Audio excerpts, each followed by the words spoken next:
Just quick clarification with you while you're here is I heard someone say that we don't have community design standards in our county, and I have down here that on December 15th of 2015, the Board of Supervisors adopted and or updated the community design standards to augment the zoning ordinance update.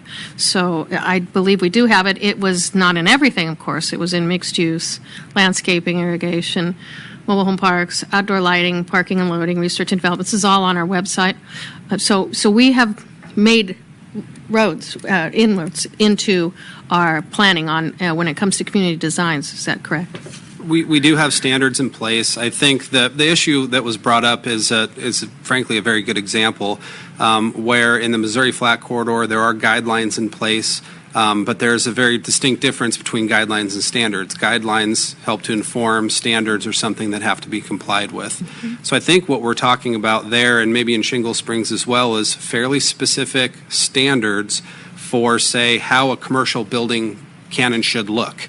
What materials, what colors, et cetera. And we've had very frank discussions with Shingle Springs. You know, if oftentimes with a national type of chain like the Panda or whatever, they have many different elevations that they can build. And frankly, they often don't care which one they build. So if we can lay out standards in front of them that have been adopted by the board and say, here's what the community wants, here's what the board adopted, build it to look like this.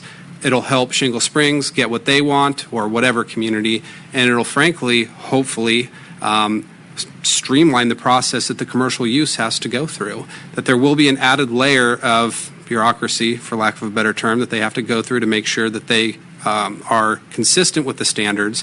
But if they are consistent with the standards, they should go through relatively quickly because the community said what they want. If the use is complying with that, we should be good. So that is a real issue, the guidelines versus standards. But I think we're talking more from an architectural standpoint, not as much on the lighting and landscaping and things like you're talking about. Yeah, and I just